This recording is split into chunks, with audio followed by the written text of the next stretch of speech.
Hello students, today we will be discussing about the SN1 and SN2 reactions. So before that we have to see the nature of CX bond in alkyl halide. We know that in the case of carbon halogen bond where X is our halogen like it is fluorine, chlorine, bromine or iodine. Now in this CX bond the X or the halogen is more electronegative than the carbon atom. Thus, as a result of which, in this the shared pair of electrons will be more towards the more electronegative atom, as a result of which a partial positive charge will be developed on the carbon atom and what a partial negative charge will be developed on the halogen atom. In the case of a CX bond of alkyl halide, we can say that the bond is thus a what? It is a polar covalent bond. What is the bond? Is a polar covalent bond. Now let us move on to our SN1 and SN2 reaction. Before that, we know that how do we represent a reaction? We represent that A plus B gives our product C, where A plus B is our reactant and the C formed is our product. Now this reactant can be of two types, or we can say the reactant is of two types, that is the substrate and the reagent. So when a substrate react with a reagent, we get what? We get the product. Now what is the meaning of this substrate and reagent? Reagent is the substance which go and attack the substrate. So we can say that what is a reagent? The reagent is actually a substance that goes and attacks what? That goes and attacks the substrate. And what is substrate? Substrate is the one which is being what? Which is being attacked by the reagent. So in the case of reactant, the substrate is one which is being attacked by the reagent and the reagent is one that goes and attack the substrate.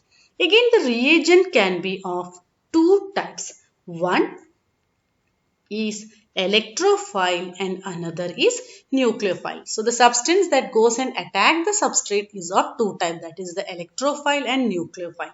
When we say the electrophile, it actually means what are electrophiles? They are electron deficient species. What is electron deficient species means? They will have less number of electrons. Whereas nucleophile means what? They are the one which can donate a pair of electron, or we can say that they are electron rich species. Since they are electron rich species or they have excess electron, we can say that the nucleophiles can act as what? Electron pair donors. If we take an example, OH minus, here it is a nucleophile, Cn minus is a nucleophile, similarly H2O, it is a neutral nucleophile. So when a substrate reacts with a reagent, we said that products are formed. So before that, before the products are directly formed, it either undergoes an intermediate state or it will have a transition state. Directly getting converted into product, the substrate and reagent react to give a transition state, or we can say that, or an intermediate state is formed before the formation of the product. So what is this intermediate state? The intermediate state can be a carbocation, it can be a carb anion, or it can be a free radical. So before the formation of product, a transition state will be formed, or we can say that an intermediate, or the reaction proceeds via the formation of intermediate, and then only whatever products will be formed. So we can say that when a nucleophile attacks a substrate, we say that nucleophilic substitution reactions are taking place. So here we are going to learn a simple way to study about the nucleophilic reactions. The nucleophilic reactions are of two types, that is SN1 and SN2 reaction. The nucleophilic substitution reactions are of two types, that is SN1 and SN2 reaction. So let us first consider the SN1 reaction. Now when we are saying SN1 reaction, we can write it this SN1 reaction as what is that? It is substitution. S stands for substitution and N is what? N is our nucleophile and this 1 represent what? The reaction is of what order? The reaction is of first order. Or we can say that S is our substrate to which what? A nucleophile is being added, and the reaction is of what? The reaction is of first order. So the SN1 reaction is what type of reaction? The SN1 reaction is a unimolecular nucleophilic substitution. The SN1 reaction is what? It is a unimolecular substitution reaction.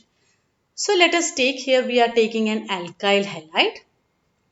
Here we are taking an alkyl halide where the carbon is having 4 bonds. So as we have already studied, in the alkyl halide, the carbon halogen bond is such that it will be having a partial positive charge and it will be having a partial negative charge because of the greater electronegativity of what? Because of the greater electronegativity of the halogen atom. For example, here we are taking different groups. For example, this can be written as, here we are taking this one to be, let it be P. This one is Q. This group is R. And this group is our what? This is our X. So we are taking the alkyl halide in this way, where you can see that 4 carbon is attached to 4 different groups. It is sp3 hybridized and it is having a tetrahedral shape. Now, in this case, what happens? The nucleophile, when leaves this carbon atom, we will be getting what? We will be getting C plus, P, Q and R. You can see that in this case, the carbon is having a what charge? The carbon is having a positive charge. Or we can say that here, thus, the hybridization is sp2 and what is that? The shape is trigonal planar. In this case, the shape is what? The shape is trigonal planar. And here you can see that the carbon is having a positive charge and thus we can say that here, what is the intermediate formed in this case? A carbocation is formed in the case of SN1 reaction. Now the nucleophile can attack this carbon from both sides. Either the nucleophile can attack from the front side or the nucleophile can attack from the back side. Thus, we can represent the product as, if the nucleophile is attacking from the front side, our product will be what? Our product will be like this. Or if the nucleophile is attacking from the back side, the product can be represented like this. So this is the case for what reaction? It is the case for SN1 reaction. Here, what is that? Here backside attack of the nucleophile has taken place, whereas here the nucleophile is attacking from the front side. Now this one is known as what? It is a racemic mixture.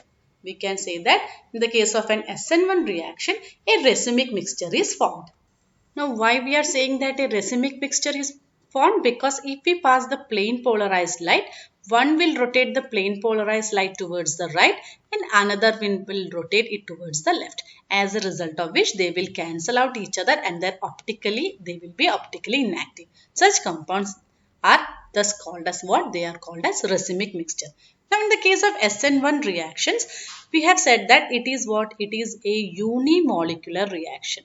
Or we can say that in the case of SN1 reaction, what is the molecularity? The molecularity of the reaction is 1. Why we are saying the molecularity of the reaction as 1? Here you can see that when the halogen is leaving the group, this one is a slow step reaction. The first one is a slow step reaction and thus we have already learned the slow step reaction is what? It is our rate determining step. So that is why, since it is the slow step, whereas the nucleophile attacks the valve, it is a faster step. So since this one is the rate determining step and thus we are saying that in the case of SN1 reaction, it is a unimolecular reaction having what? Having molecularity as 1. Now moving on to our SN2 reaction. Now let us consider the SN2 reaction. Again in the case of SN2 reaction, we can see that what? A strong nucleophile is attacking the substrate and the reaction is of what? The reaction is of second order. Now in this case, one thing that you have to remember is that in the case of an SN2 reaction, a strong nucleophile will be there. This one is important. In the case of SN2 reaction, a strong nucleophile will be there, and the strong nucleophile will be what? It will be directly attacking the carbon. It will be directly attacking the carbon without waiting for the halogen to go. So how can we represent it? In this case, we have taken a strong nucleophile. We have again P, Q, R and X. Here we are taking again 4 different groups. So in the case of SN2 reaction, what is that? In the case of SN1 reaction, we had seen that what first the nucleophile will go, first the halogen will go and then the nucleophile will attack. But in this case, the nucleophile will attack the carbon even before the what? Even before the halogen leaves it. Thus, in this case, what will be forming? In this case, a transition state will be forming. Whereas in the case of SN1 reaction, a carbocation was formed. So how can we represent it? Here the nucleophile will be attacking the carbon even before what? Even before the halogen is leaving. Since the nucleophile is having a negative charge, here we are representing what? Negative. Now this one is what it is known as trigonal bipyramidal shape. This one is tetrahedral shape. This one is what? This one is trigonal. This transition state will be having a trigonal bipyramidal geometry. Now in the next step, after the transition state, what will happen? The nucleophile will attach to this carbon and what? The halogen will be leaving. So in this case, the halogen will be leaving this group. So you can see the difference between SN1 and SN2 reaction. In the case of SN2 reaction, it is a bimolecular reaction, and in this case, a strong nucleophile is directly attacking the halogen or directly attacking the carbon even before the halogen leaves. Whereas in the case of SN1 reaction, there is a weak nucleophile. And how it is coming? First the halogen is leaving and then the nucleophile is being attacked. Now in the case of alkyl halide, if we are taking the case of alkyl halide, we have already learned the alkyl halide can be classified as what? Primary, tertiary and secondary. So if we are representing here a tertiary alkyl halide, this one is our tertiary alkyl halide. So here we are representing, this is the tertiary alkyl halide. This is our secondary alkyl halide and this one is what? Our primary alkyl halide. Now if we consider the SN1 and SN2 reaction, we know that in the case of, we have already learned the SN1 reaction, the reaction proceeds via the formation of an intermediate. What is that? It is our carbocation. So what will be the order? You can see that in this case, what will happen? In the case of tertiary, carbocation will be formed. In the case of secondary, carbocation will be formed. In the case of primary also, the reaction will proceed via the formation of a carbocation. So, among these three, since the tertiary carbocation is more stable, the SN1 reaction will be of the order what? Tertiary, secondary and what? Secondary and primary for an alkyl halide.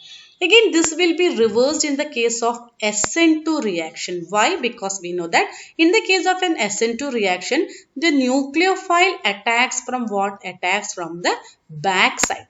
So here, since bulkier groups are present, it will be difficult for the nucleophile to attack. So for an alkyl halide, the SN2 reaction will be primary, secondary and tertiary. The order will be like this. Whereas for SN1 reaction, since it proceeds via the formation of a carbocation and the tertiary carbocation is more stable, the reaction will be of the order tertiary, secondary and what? Primary. Again, what we have learned, if the nucleophile is a weak nucleophile, it will be undergoing which type of reaction? It will be a SN1 reaction.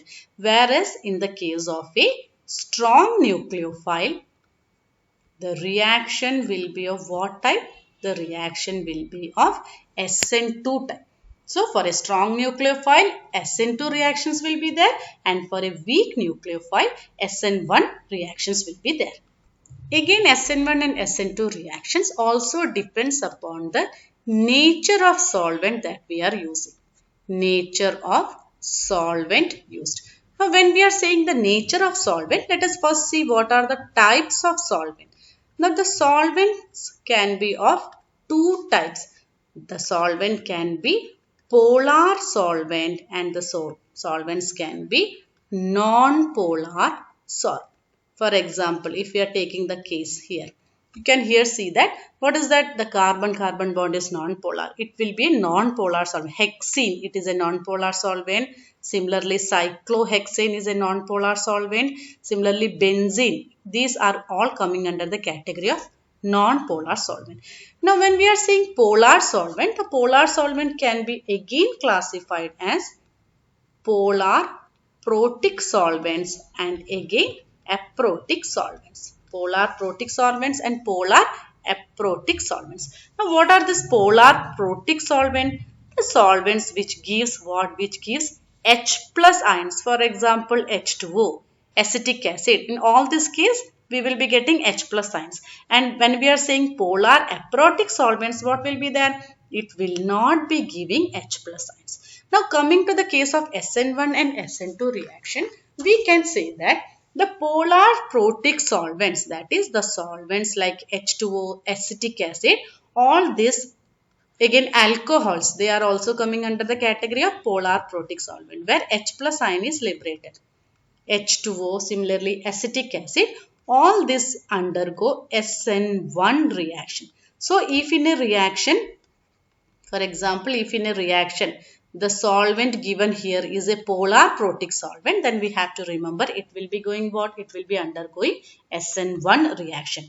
Whereas in the case of polar aprotic solvents where H plus ion is not liberated, example for that is DMSO. And similarly, DMF, acetone, all these are coming under the category of polar aprotic solvent. So, in this case, they will be undergoing, if the solvent is polar aprotic, it will be undergoing SN2 reaction. Hope these things are clear. Thank you.